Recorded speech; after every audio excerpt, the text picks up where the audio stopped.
Yaakov Katz, thank you so much for being here. Great to be with you. So I'll just introduce you to the audience. You are an author and a journalist, former editor-in-chief of the Jerusalem Post. Prior to that, you were the paper's military reporter. And your recent book, the reason we're sitting here today, is While Israel Slept, How Hamas Surprised the Most Powerful Military in the Middle East.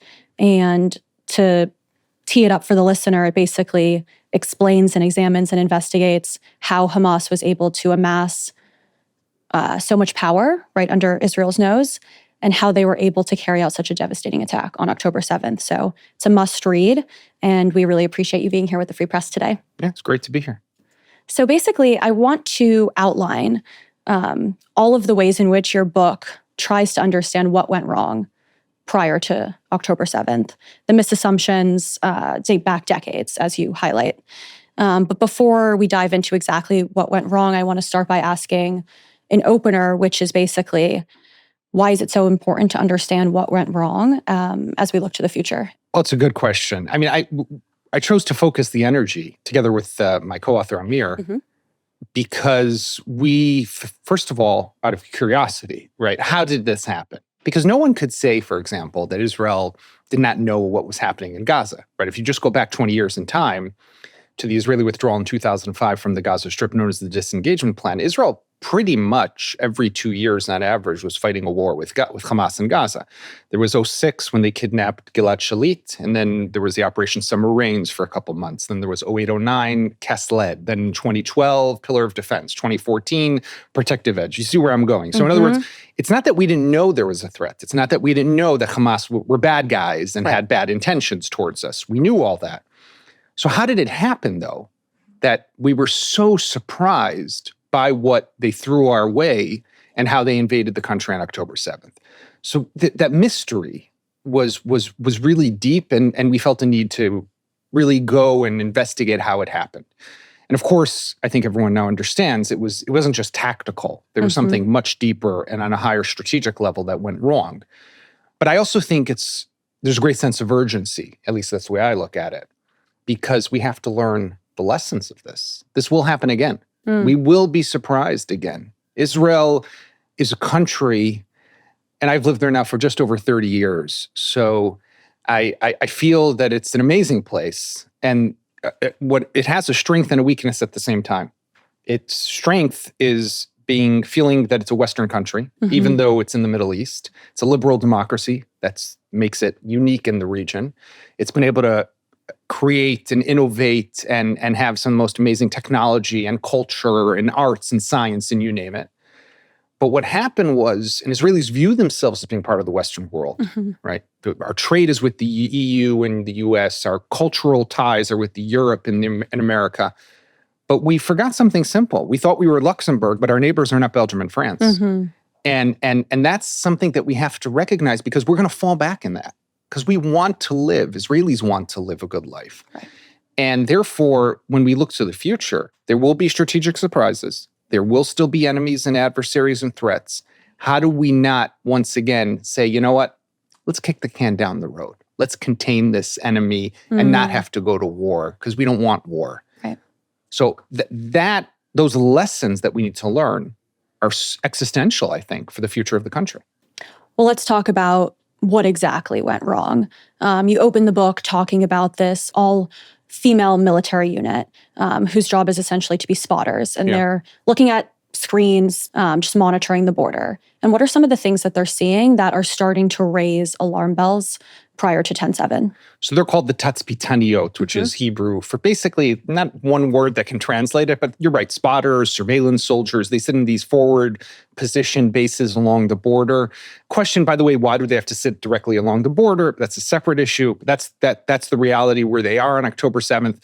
And they watch the border, and each of these women soldiers, and it's also interesting, only women do this job, right? Not men. And there are some studies that have shown, people like to joke, men don't know how to multitask, which might be true. Men don't know how to pick up on detail, also might be true. I'm the father of 3 daughters, so I do get told that quite often. But women, for some reason, are much better at these jobs to look at the screen and pick up on the details. So for example, their job is, and each one has a different area of the border. If a bush moves from here to here, why? What happened? Is there now a tunnel there? Is there a rocket launcher there? And these women are reporting to their commanders over a period of months that they're seeing extraordinary activity along the border. More senior Hamas commanders who are coming to watch drills or coming to look and peer across the border into Israel. And they bring that to the attention of their commanders, but their commanders pretty much shut them down. Yeah. You don't understand. You're just, stay in your lane, look at your screen, and get back to us if you see someone trying to cross the border. That was pretty much it. But I felt that they were the epitome of the failure because they had warned. And comes October 7th, one of their bases, Nahal Oz, which is just along the border, 15 of the soldiers were killed. 6 of them were taken hostage to Gaza.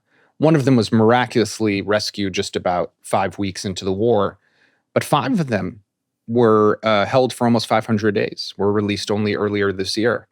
In one story almost about these women, you have the people who warned and were ignored. Yeah. You have the abandonment on October 7th when for hours Hamas had free run of their base and then were abandoned in Gaza captivity. And as you write in the book, some of them really push back. I mean, some of the other things you mentioned are digging holes, placing explosives. The senior leaders, which you mentioned, were coming to observe some of these drills. And when they said, no, this is different, they got the response that you're saying, no, it's fine, da-da-da-da. And then they continue to push back and still nothing. Still nothing. I mean, there are claims that people have made that there was sexism involved in this. And these, because they were female and they're low junior soldiers. It's possible. It's impossible for me to know exactly. I think what it was, even if that was a piece of it, what it was here was their story did not fit the narrative. It didn't fit the prism, what we call in Hebrew the conceptia, which is the concept, but it's more the paradigm or the prism through which Israel in its entirety, the political echelon down to the top officers and even lower in the IDF, were looking at Gaza and saying, one second, okay, we see what you're saying. We're reading your reports, but we know that Hamas doesn't want war. We know that they're deterred. We know that they want money. They want economic prosperity. So everything you're saying, maybe it's happening, but it doesn't fit the mold of how we're looking at things. And they were shut down. The key word being they thought they knew, and clearly they didn't know. Right. It was total misassumption. Before we get there, I just want to talk about some of the other intelligence items that were missed, because I think a lot of people know there was a massive failure, but they don't exactly know all the pieces. You write about in the book something I thought was very interesting, which were these, 100 SIM cards that went live in Gaza prior to the attack. Can you tell us about that? I mean, just about a day before the attack, suddenly Israel, now we know, has a system, we were not aware before, but has a system that it can detect if a SIM card or an Israeli SIM card is going live outside of Israel. Right. You can imagine they probably know also inside of Israel, but Big Brother's watching definitely in Gaza. And suddenly 100 SIM cards go live. So that would mean one of two things. Either suddenly there's 100 Israelis inside Gaza, or Palestinians are switching their SIM cards with an Israeli one because it's a different cellular network in Gaza. And they're doing it because if they cross into Israel, they want to have communications, which would lead you to potentially think that there might be someone trying to cross the border. And a lot of people. Why else would they turn on 100 SIM cards in Gaza? Right. That were on the Israeli network, not on the Gaza network. And then this way, when they cross in, they can continue to communicate with one another and back to whoever is in Gaza, for example, because you can call from Israel to a Gaza cell phone. When they looked back, though, they discovered that they had done this a year earlier, right around the same time, smaller number though. So maybe it was like the annual oil checkup of SIM cards. See if the SIM cards work. See if the SIM cards work. And they hit, I don't know. So that was kind of the thought. And they didn't really know how to look at it, but there was another issue that came out here. Which was this didn't make its way up to the higher command of the IDF. So there were officers who, fast forward for a moment, through the night when those other deliberations took place about what's happening in Gaza, they did not know about this because this was kept lower down and it didn't make its way up. And that raises other issues of the flow of information and intelligence that was not flowing the way it should have between the chain of command. It's similar to the United States prior to 9/11, that a lot of people had different pieces of intelligence, but it was siloed, it wasn't connected, and it wasn't reaching the right people. And it seems like the same thing is happening now. So basically, on October 7th, the attack starts around 6 a.m., 6:30. And something you point out in the book is that senior Israeli military and political leadership knew there were bells going off that in the wee hours of that day. Phone calls were being made, but ultimately everyone sort of came to the wrong decision. Yeah. Can you tell us about the decision they came to? What surprised me the most when doing the research for this book was the flurry of activity that actually was taking place in the hours preceding 6:29 in the morning when the first rockets began. Yeah. And because it seemed like this was a surprise, there was an invasion, Israel was caught off guard. But then when we looked into it and met with all these different players and the top officials in the IDF and the Israel Defense Forces and in the Shin Bet, which is the intelligence agency responsible for watching Gaza and the Palestinian territories in a whole, they were on the phone all throughout the night. The IDF chief of staff at the time, Herzl Halevi, was holding regular phone calls with the head of the operations directorate and the head of the Southern Command, which is the IDF command that's in charge of the Gaza Strip. They were getting intelligence. For example, they saw that Hamas was uncovering underground rocket launchers. Again, like pulling the cloth off. Yeah, like kind of pulling off the opening up the silo, if you could call it that, right? And which would mean they're getting ready to launch. But then they intercepted a phone call between a Islamic Jihad operative, so it's another terrorist organization in Gaza because you can't have one, and this guy is calling his Hamas friend and saying, "What are you guys doing?" Because they're also seeing this, and the Hamas guy says, "No, it's a drill." So then, well, the question here is like, was that like they thought someone was listening and they were like, it's a drill, wink, or like genuinely Islamic Jihad didn't know what was happening? Islamic Jihad genuinely did not know what was happening. They were kept in the dark on the attack. Got it. But Hamas saying to them it was a drill was putting them back to sleep. But also they presumed, I think we now know that, they presumed that Israel was listening to all those conversations. So it was double. They didn't want them to know, and they were like, this will cover us. Correct. So that's where the debate goes on throughout the night. Is this a drill or is this an attack? And if it is an attack, what kind of attack is it? So then there's more information that comes in. Israel starts to see that Hamas is preparing underground bunkers for some of its top commanders, which would mean, okay, if there's going to be an attack, they would descend into those tunnel network and into the bunkers. Another indication that something might be happening. You start to put all the pieces together, you see that something is happening there. And I think a saying that I've seen it attributed to Donald Rumsfeld, the late Secretary of Defense, was it wasn't for lack of information, but it was a lack of imagination, right? The information was there, but Israel couldn't see, these commanders throughout the night couldn't see what was really happening but under their noses. There were people, though. So you saw the flurry of activity. You saw even the chief of staff. I mean, it's tragic. It's heartbreaking. Yeah. You see him write a note to himself at his desk at home, because he's at home, saying, don't ignore what's happening, right? Don't dismiss this outright. The head of the Shin Bet goes from his house back to headquarters in Tel Aviv in the middle of the night, like 3:30, 4 a.m., because he feels something's wrong. He then dispatches a small team of commandos. The unit's name is Tequila. The idea is, quick shots and strong impacts. So these guys can go quickly and have an impact, but they were nothing. They were just a handful of guys. They weren't anything that could really make a difference when the invasion began. So it was there. There was alarm bells. There were warnings. There was intelligence, but we completely misinterpreted. And ultimately, the decision or the finding they came to is that they thought it was a drill. They thought in the end, they fell on the idea more of it being a drill than it being an actual attack. And then even if it was going to be an attack, they felt, we have soldiers along the border. How bad could it be? Right. Maybe they'll try to cross in one point, another point it'll be a couple dozen, but we got people on the border. We got tanks, we got soldiers. We'll be able to stop them and we'll be able to, intercept and defend the border. Everyone seemed very careful also not to show their hand in thinking, Israelis in thinking or letting anyone know that they thought it was an attack, because they were worried about that in and of itself triggering an attack. Can you explain that?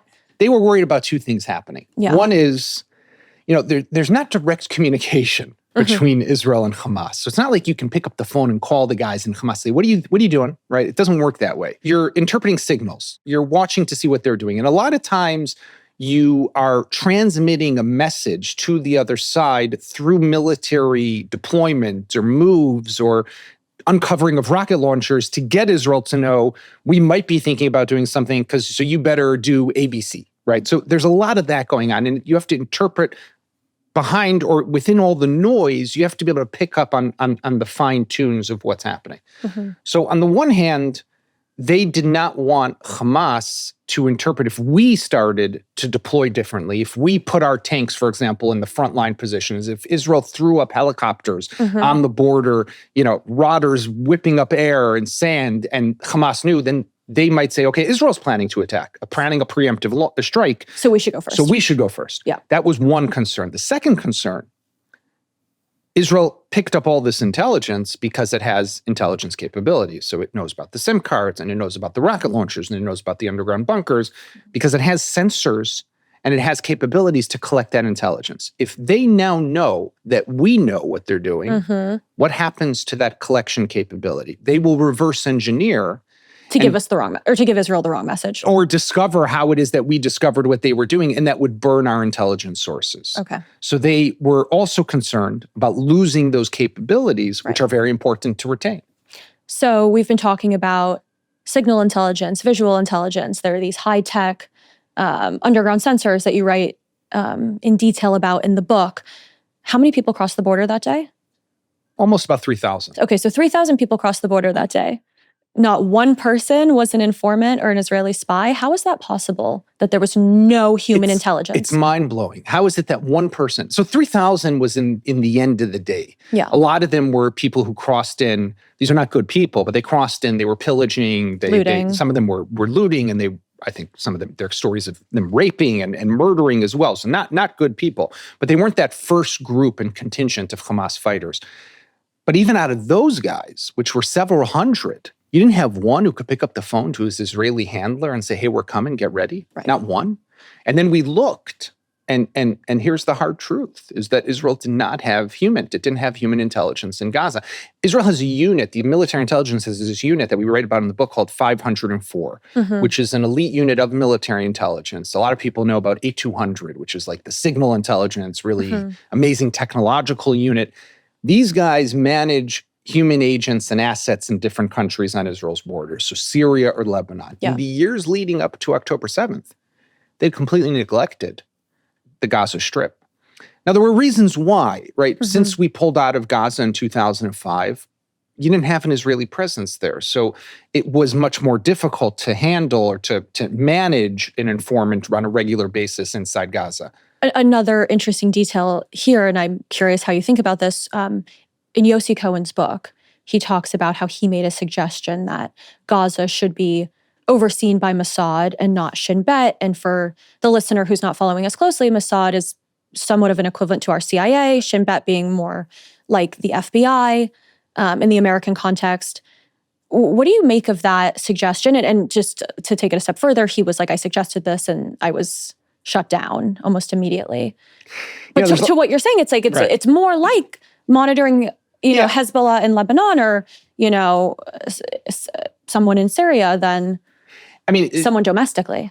There's a lot of politics between the different intelligence agencies. So Yossi Cohen, who I have a lot of respect for, I would take everything with a grain of salt, definitely, because there's a lot of rewriting of history to some extent.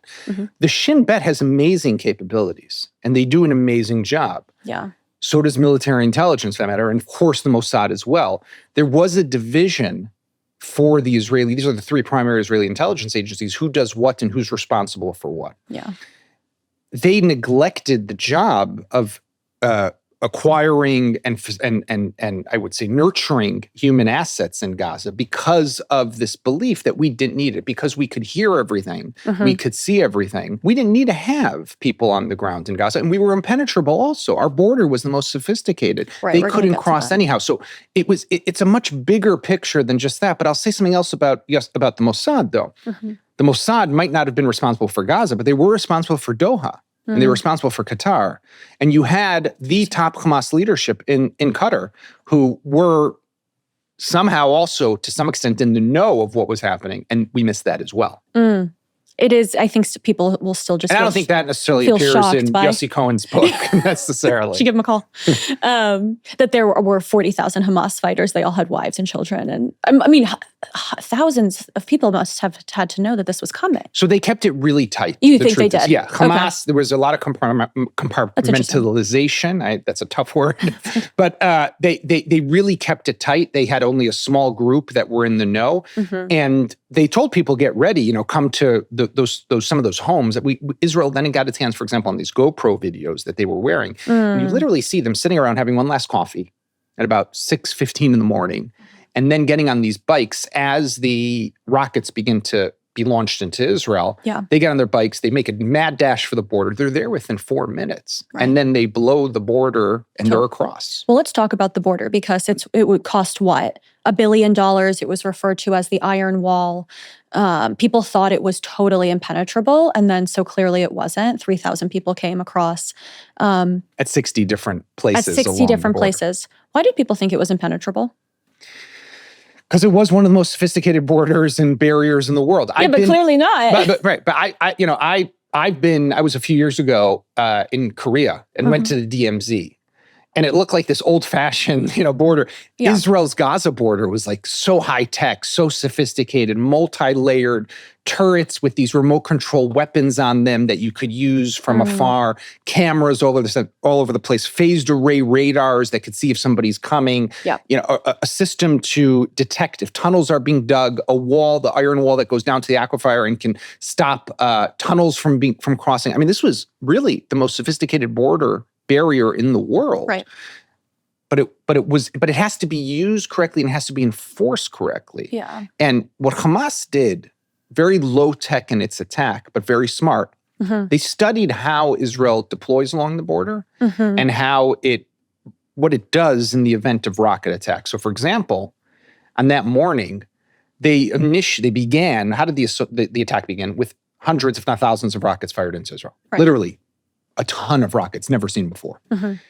They knew from experience that what happens when they do that. All of the soldiers in those frontline positions, they go into the protective spaces. Mm-hmm. So the tatzpitaniot, the women that we spoke about before, they go into, and there's a video that later came out that Hamas took, where you see them in this outdoor area protected by these concrete slabs, and that's where they go. Other commanders went into what's known as the Hamal, the war room, the command center in their bases.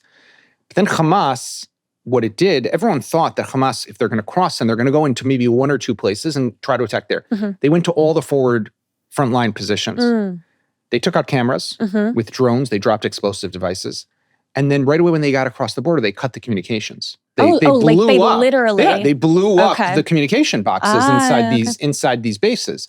So there was no way for them really to communicate. They couldn't really see what was happening. And then this is what they did that was tragically brilliant, was they attacked those bases and they bogged down the soldiers in the bases. So these commanders are fighting for survival. You want them now to fight off what's coming across the border? They're fighting inside their own bases to save themselves. So, the kibbutzim are now also under attack. How do you get there if you can't even leave where you are, the command and control center, and you can't leave the base? Yeah. And that was really tragically the brilliance of what they did. Another misassumption was there was so much time and resources in monitoring, as you write in the book, the underground tunnels. Yeah. And how many Hamas fighters came through an underground tunnel? Zero. Not a one. I mean, it was as if, which by the way, you could look at it in two ways, Rafaela. You could say on the one hand, it worked, right? It was so successful that no one came through on a tunnel. On the other hand, we invested so much in preventing tunnels, they just walked across the border. Right. And then you had a line in the book on foot, on pickup truck, golf cart, and even paraglider. And I think it goes back to something you said earlier, which was just total failure of imagination. Yeah. There was a conversation, I forget who published it, but with one of the Fauda writers, the TV fiction, and someone at a pitch meeting had suggested a concept that was not dissimilar to what happened, and everyone was like, no, that will never happen. We can't even do that for Hollywood, which is supposed to be like a fictionalized. I think it was Avi Sakharov, who I heard him also say something along the lines of they would never have written a scenario like this. as you're explaining, total misassumption about the strength of the border itself. And then beyond that, how many soldiers were at the border or armored battalions on that morning? So you have, you have a lower deployment than you usually have, but there's, definitely several hundred soldiers and fighters, if not more, who are deployed along the border and are prepared to fend off an attack. You have tanks, you have 2 battalions of infantry soldiers. You have forces that are there in the north of Gaza, on the northern part of the border, on the southern part of the border. And people felt like it was enough? And it was believed to be enough because we have to remember, how do you deploy? The chief of staff of the IDF makes decisions based on intelligence, right? So if I think that there is a hot border, a border that is volatile, that there will be action, I will deploy more soldiers. But based on intelligence is how you infer how many of your people you're going to deploy at any given point. The intelligence, the overall assessment, the belief was that there's no war coming. There's no attack coming. I guess the question is, though, at the same time that everyone is saying there's no war coming, there's no attack coming, you detail in the book how Hamas is just increasing their capabilities tremendously. I think you write that they went from a force of 27,000 to 40,000 fighters. So we're stockpiling rockets, anti-tank missiles, GPS jammers, drones, remote-controlled underwater vehicles, they're clearly building up for something. I mean, I guess that it comes to the central tension of something that's outlined in the book is this all for show, or are they actually? But I guess I think for a lot of onlookers, it's hard to look at this tremendous buildup and be like, either A, how did no one notice, or how did people notice, and just sort of. But Israel noticed. That's the thing. Yeah. Israel knew this was happening. We saw them collecting and developing greater capabilities. Acquiring more sophisticated weapons technology. Right. But it wasn't different. You see, Israel, and this is like a little more historical, but Israel never went to a war in its history, except for maybe the 1967 Six-Day War. It never went to a war because of a conventional military buildup on its borders. So, take the Syrian military, for example, one of the largest militaries in the Middle East, chemical weapons, Scud missiles, lots of tanks, more artillery cannons than Israel has. Israel never went to war to stop Syria. 2006, we fight a war against Hezbollah in Lebanon. Then they had 25,000 rockets. They fired about a quarter of them during the war. Israel watches as Hezbollah goes from 25,000 that can hit maybe Haifa north, so just about 20 miles into Israel. And over the years, goes from 25,000 to 50 to 75. And eventually, on October 7th, they have 150,000 that now cover the entire state of Israel. Why didn't Israel stop that? So Israel's whole policy, its whole doctrine, as a national security doctrine, was the only exception to preemptive action is nuclear. So in 1981, Israel takes out the Osirak reactor in Iraq that Saddam Hussein is building. In 2007, Israel takes out the Al-Kibar reactor that Assad is building with the North Koreans in Syria. But it doesn't do this for conventional weapons. And there's a lot of, I think there's a number of reasons why, right? One is, we spoke about this before, if we can avoid a war, that's good. So try to prevent that for as long as possible. Number two, and this unfortunately we've seen play out over the last 2 years, when Israel goes to war, even after a devastating attack like October 7th, it's not as if the world stands with it. So even more so, if Israel initiates a war just because people are amassing a rocket arsenal? Right. Well, I guess the question I think for some people might be, for myself, so what's interesting also is after October 7th, a lot came to light when ground forces went into Gaza and they discovered that this equipment, cars, all of these different things that Hamas had acquired traced back to Russia, North Korea, Iran, Egypt, Libya, as I said, motorcycles and trucks from China, and everything was smuggled through the tunnels between Egypt and Gaza. Would a war have been required to try to cut the flow of equipment and weaponry under these tunnels? I mean, was there any other way to stop the flow? You would have needed a war. You would have needed a war. Yeah, okay, so. Over the years, during the different operations that we listed before, Israel did occasionally go in with boots on the ground in Gaza. Right. But most of the operations were just from the air. And it did try to hit from the air some of these tunnels. But look at where we are now 2 years into this war. Now, hopefully, its day's over. Right. It's kind of over. We don't really know where it's going. The assessment of the IDF is that maybe if I want to be generous, Israel has destroyed 60% of the tunnels in Gaza. It's not enough. If we find a hatch to a tunnel under this table here, okay, and I blow up the hatch, so what? Yeah. I don't know where the tunnel goes. So it could go down Madison Avenue and take a left and go back up to, go to 5th and then go down, uptown. And I don't know where it goes. So if I destroy the hatch to it, it could have maybe 10 other hatches. Like offshoots. Offshoots that go to, a bunch of different places. It's very difficult to really destroy tunnels. This was an interesting part of your book because you talk about how there was not a lot, but there was more understanding about the tunnels that were crossing into Israel or into Egypt than the tunnels that were purely inside the Gaza Strip, and that people thought there was maybe 150 miles of tunnels and that they were for short-term use. And then what they found was 300 miles maybe? At least. And some of them had generators and bathrooms and kitchens and were livable for long spans of time. And so I think as we've gone through this conversation, we know why they weren't looking into all these tunnels, because as you're saying, they thought they would never have to be inside Gaza. Inside Gaza. At the same time, I have 2 questions here. The first one I'll start with is, how did this lack of knowledge impact then the subsequent 2-year war? Well, you're 100% right that we knew there were tunnels in Gaza. Yeah. Right? This was no secret. But no one ever imagined that they would have to go in, destroy all of them. No one ever imagined that they'd have 251 hostages who would be kept in tunnels either. Right. So now how do you go find where they are?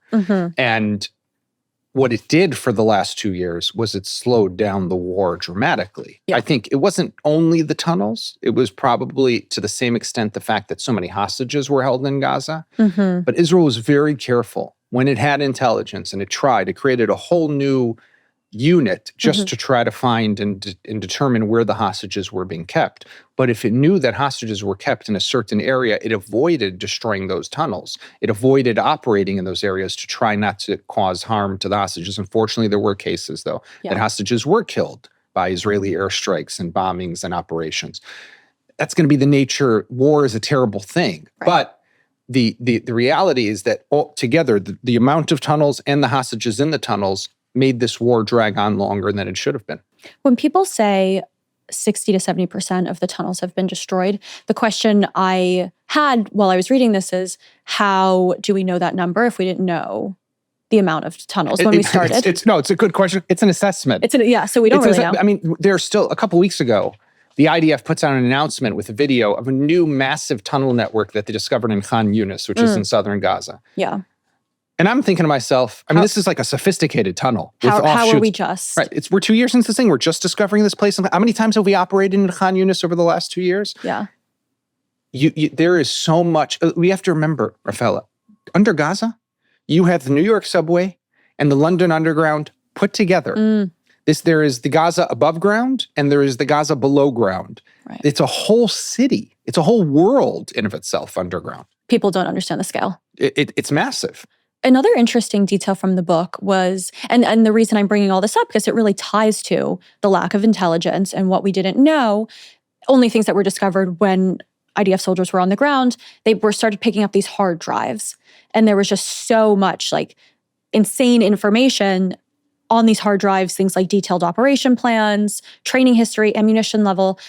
Can you tell us sort of what was on these hard drives and more big picture, what it indicated about what we were missing? Hamas was not just a little 2-bit terrorist group of guys with, green headbands, masks, and an AK-47. Right. They had long graduated from the days where they would plant a roadside bomb somewhere, or someone would put on a suicide bomb vest and board a bus and blow himself up. This was an army. An army with doctrine, with training regimens, with clear structure, brigades, battalions, company commanders. There were spotters, there were snipers, there were anti-tank weapon teams. They operated like an army, like you would expect to see in a country. And what Israel found on these hard drives were a lot of the manuals. They found also not only on the hard drives, but also on the bodies of some of those terrorists who crossed into Israel. Maps of Israel, maps of the kibbutzim themselves, who lives where, does this family, how many kids do they have? Do they have a pet? Do they have a dog? Do they not have a dog? Who's the elderly couple that lives in this house? They had really granular intelligence and detail on so many of the aspects of life in Israel. They were clearly, and I think this, by the way, talks to some extent of Yaakov Sinwar himself, who was the leader of Hamas. He spent many years in Israeli prisons. He read biographies of Yitzhak Rabin, the former late prime minister, of Menachem Begin, the late prime minister. He spoke fluent Hebrew. He visited hostages in the tunnels and spoke to them in Hebrew. Right. But he would follow the Israeli news. He had insights into how Israelis think and into the Israeli psyche. I think we as Israel did not fully appreciate how much they understood about us. And the level of sophistication. Correct. And there was one interesting detail, I couldn't include obviously every detail in the preparation, but one that really stood out to me was things in these books like how to operate in Europe, like how to sort of blend in, how to interact with LGBT Palestinians. Like it was just very granular in a way that I think people underestimated. No, I mean, they had this one job, right, of combat photographers. Yeah, right? yeah, People who that was in the book. document. I mean, they really, again, this was structured. This isn't just a terrorist group again. Yeah. These were real serious professionals. Another element that's found on these hard drives that you talk about is this network of shell companies. I don't think most Americans have read about this, know about this. Can you tell us about some of these companies that were essentially funneling money to Hamas? So Hamas had a number of ways and sources of funding. Yeah. Right. Some of it Gaza would get money from the Palestinian Authority in the West Bank. So the Palestinian Authority, even though it was no longer in Gaza since they were kicked out in the summer of 2007, they still felt that responsibility for the Palestinians in Gaza, and they would send tens of millions, hundreds of millions of dollars every year to the Gaza Strip. Some of it would go sewage and garbage collection and education, electricity, education. Some of it was siphoned by Hamas towards terrorist activity. Hamas would also, there was the money that it would get from Qatar, which was also supposed to go towards poor Palestinians. Yeah. It was $30 million every month. But some of that also was able to be taken away and used also for terrorist activity. And if not that actual cash, it opened up other money that they could then use for their terrorist activity. But they also had to bring in more money. Now, how could they get this money into Gaza? So they created an amazing, intricate system of companies. Some of them registered in Turkey, in other places, in the UAE, in Qatar, in other Saudi Arabia back in the day. So many of these different companies that they would do a variety of activities. So, for example, they would own real estate. They would get money from the real estate, commercial real estate, residential real estate. That money would flow into the Hamas coffers. They would get, they had this, I thought this was, it's simple, right? But it's interesting, is they would buy goods with money that they would raise overseas. They would buy glasses. They would ship them into Gaza. They would sell them on the Gaza Street, and that money would go towards Hamas. So just to make sure we're understanding, okay, so they're taking, let's say, the Iranian money, buying the glasses, selling them at an upcharge, and then pocketing the... Correct. So they're getting free money from Iran.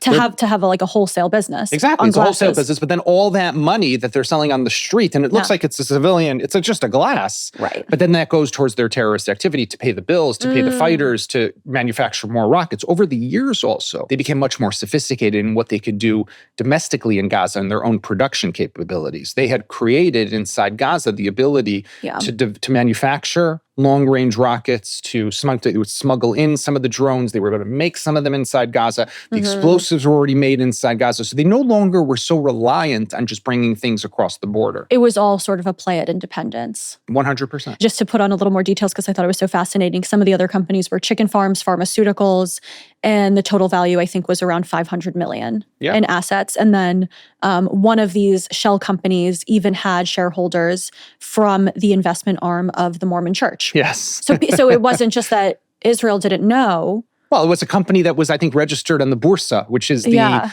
Turkish stock exchange. I mean, they look like they were just regular, good, upstanding, normal companies, but they weren't. So there's this independent flow of money. There's, as you write about in the book, crypto money coming in. I think there was, you write, 41 million that went to Hamas between 20 and 2023, 93 million that went to Islamic Jihad between the same period, 2020 to 2023. And then the one that gets the most attention and the most controversy is the Qatari money, which was originally Israeli, that went through Qatar, which had, I guess, the intention of being for humanitarian purposes, but the headline is often Israel funds Hamas. I'll tell you something. You know, what blew my mind, I met with a source when working on the book, and he showed me on his phone this PowerPoint presentation that the Shin Bet had put together that they would show people about Hamas. And there were two slides in there about Hamas's budget. Mm-hmm. And I think it like listed the Hamas budget at just, $100 and something million. And the military budget. And you're like, where's that number from? It makes no sense. I mean, you don't build 300 miles of tunnels with just $100 and something million. You don't have 40,000 fighters with that kind of money. You don't have the sophistication of the rocket capability and all that. Yeah. It was as if we were telling ourselves a story that, no, just the guys with the guns are Hamas, but the tunnels, that's not part of it. And the indoctrination, that's not part of it. And all this, but Hamas was everything. Yeah. And I think that it was a fairy tale that was convenient to tell ourselves. And that could then excuse why, for example, at the behest of Israel, the Qataris began to transfer back in 2018, $30 million every month in cash, literally suitcases of cash, dollar bills, to the Gaza Strip that were then supposed to be given out to poor Palestinians, $100, $200. Yeah.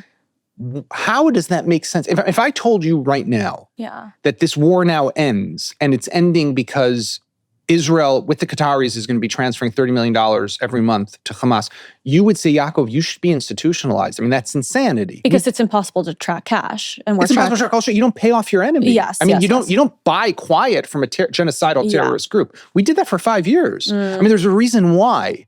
Now, I don't want to be disingenuous. If we had sat here on October 6, 2023, and you had asked me about that, I was like, well, it looks like it's working. Because that was the predominant assessment within Israel. There was a period of quiet. Correct. And we bought quiet.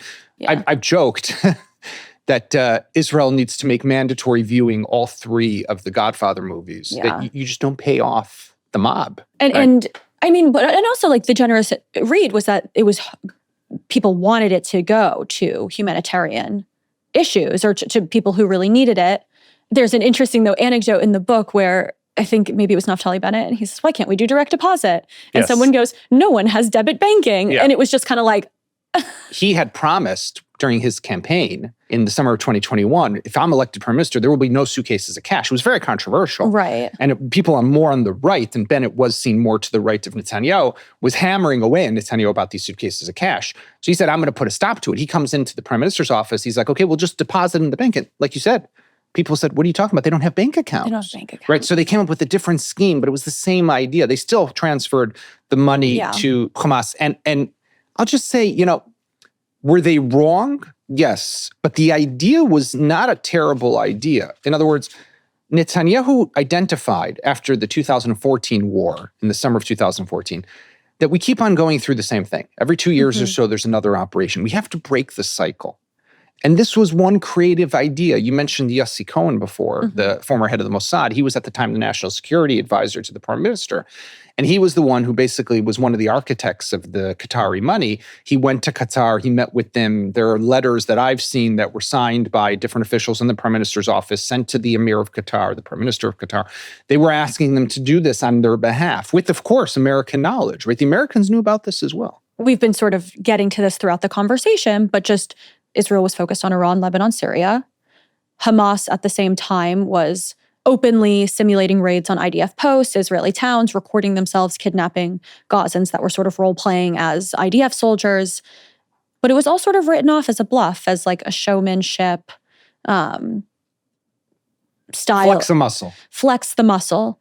And I think just like big picture, like everything from the intelligence failure to, I mean, also Hamas was publicly saying that they wanted this. Yeah, no, they didn't hide their intentions. They didn't hide their intentions. And I think people are just like, how? The bigger question I think that we all have to ask ourselves is like, a terrorist group says they want to kill you. You think you know better than what they want? If they're saying it, you're going to say, no, you actually don't want to kill me. You want money?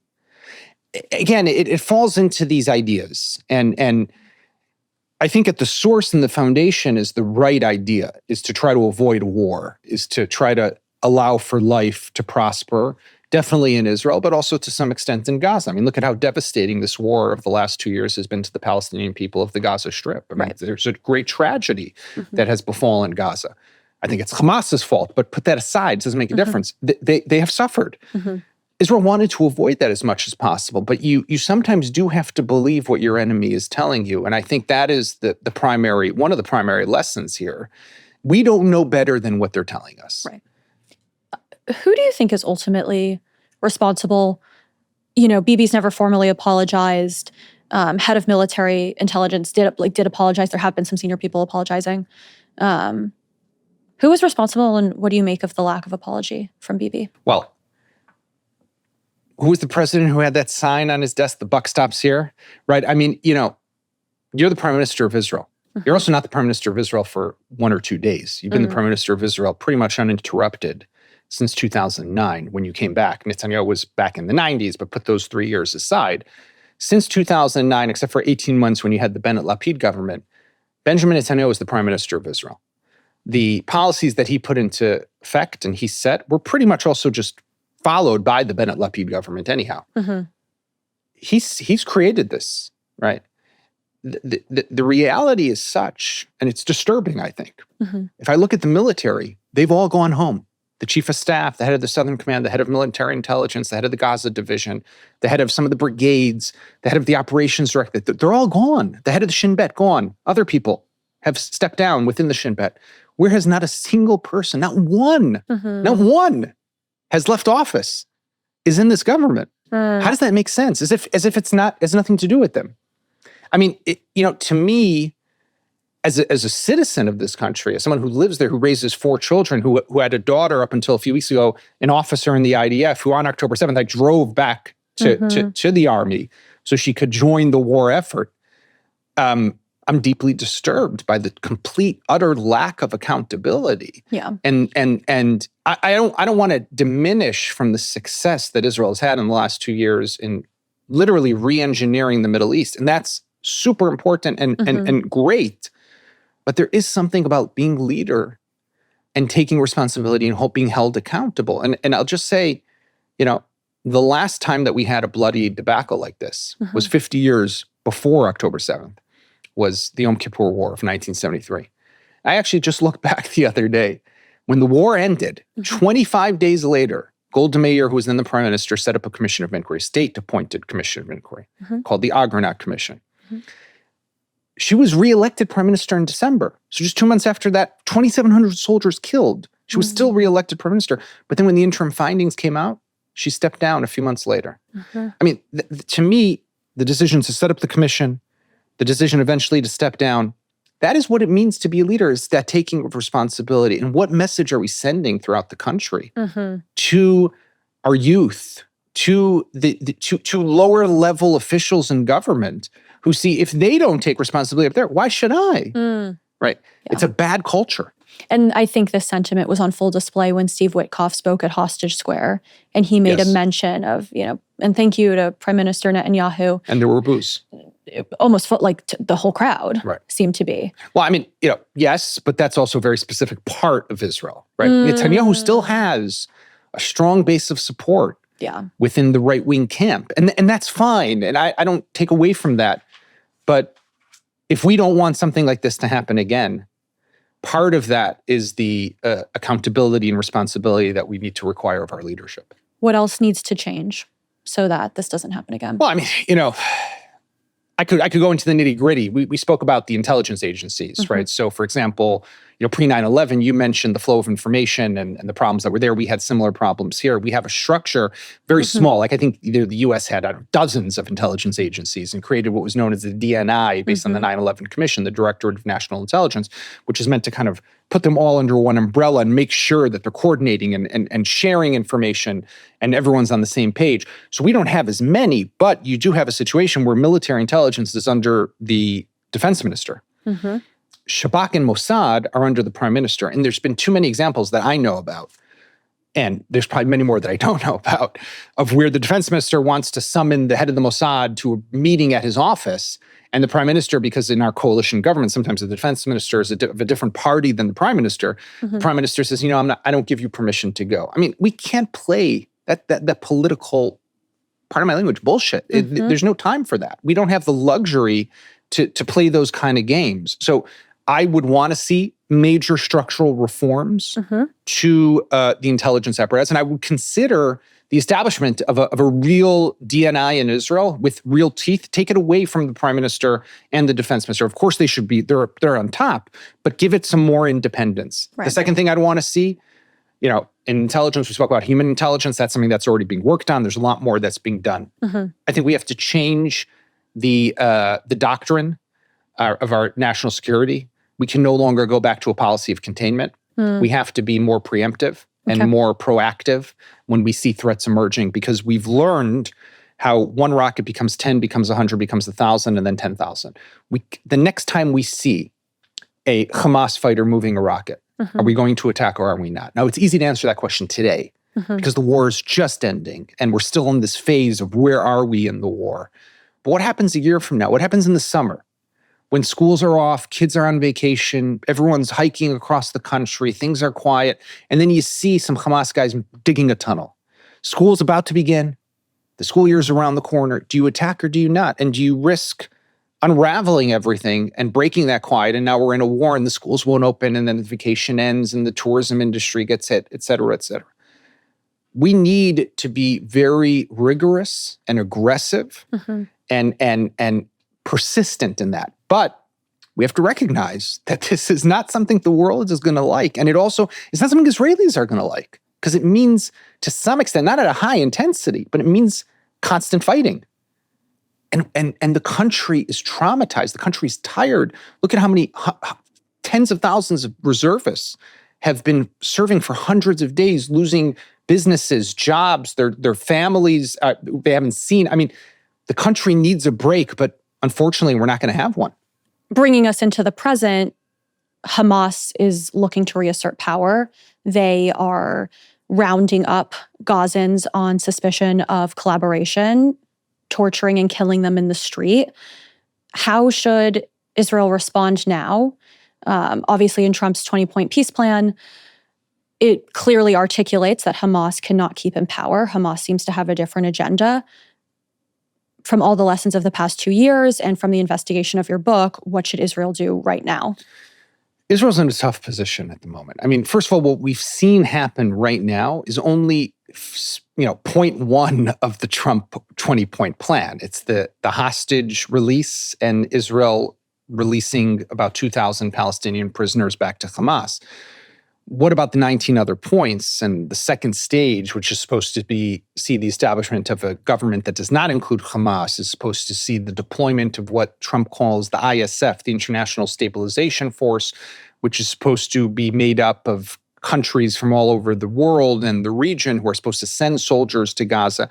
Who in their right mind is going to send soldiers to Gaza where they're going to go up against those Hamas fighters and terrorists wearing those headbands and shooting people in broad daylight? The British are going to want British soldiers getting killed on the streets of Gaza, the Indonesians, the Emiratis? No way. It's not going to happen. Because then any casualty, whether it be civilian or anyone from ISF, suddenly the blood is on the hand. Or not technically, but that's the way the media will perceive it. I think there's two issues at play. First of all, it's very unpopular anywhere in the world for soldiers of another country to get killed in the Middle East. It's just not popular anywhere. We heard J.D. Vance now in his trip to Israel said there will be no American troops on the ground in Gaza, right? So anyone who's sending soldiers to Gaza, they do not want them. If they're going to be there, they're supposed to be peacekeeping. It's not supposed to be a hot zone where you're going to have to open fire. The second thing that we have to keep in mind is no Arab country, and this force is meant to be made up and consists mostly of Arabs, no Arab country is going to go into Gaza to actively fight Hamas and be seen as if they are doing this on behalf of the state of Israel. That is the most unpopular thing to do. And that is how they will be perceived. They will be perceived as agents of Israel. They will be perceived as occupiers of the Gaza Strip. They won't do it. So how they're going to, and by the way, we hear the Emiratis, the senior advisor to MBZ, the president of the UAE, Anwar Garagash, said just the other day that we are waiting to see how things play out and how they stabilize and where there's quiet, and then we'll decide what we're sending to Gaza. They're already transmitting that message. I think what we really need to understand here is that Hamas is not gone, and Hamas is not going anywhere. For this war to be won, from the Israeli perspective. So we got the hostages. That is victory one. But victory two, in long-term victory, is not only military means. You need to have military, as Clausewitz pointed out many hundreds of years ago, is that military means is just one other way towards a political resolution, right? Is politics by other means. We need to have a governing entity in Gaza that has the ability to confront Hamas and to stop Hamas. I don't know if that's going to happen. Who is that partner, I think is the question. Israel does not want the Palestinian Authority. They're obviously the most natural partner that there is for this. They're weak and they're not capable of doing it. I think where I get upset to some extent is I look at these last 2 years, and I think here the Biden administration wasn't wrong. When the Biden administration early on said, look, we're going to this war. Who's going to one day deploy in Gaza? It's going to have to be the Palestinian Authority. By the way, that's in the Trump plan. It is partly the Palestinian Authority. That's the last point. Correct. It's like the long term. So why didn't we use these 2 years to bolster the Palestinian Authority? They started coming up with all these names: the RPA, the Revitalize, the Reform, whatever it is. Yeah. But we had 2 years to take advantage of, and we wasted them. And that's just and look where we are. The Trump plan talks about the Palestinian Authority going into Gaza, but they're still weak, and they're still engaged in their own incitement, and they're highly problematic. We had the opportunity to make these changes, and we missed that opportunity. Or to create this international force to be ready on day one of ceasefire. Right. I mean, look, I hear the argument by the Israeli government because I'm in those rooms, I'm talking to these guys, and they're telling me for the last 2 years, we can't roll out the plan and we can't reveal what it's going to include because it will ruin its chances of success. I mean, I push back on that because I think what ended up happening was Israel looked for the last 2 years as if we didn't have a day after in Gaza plan.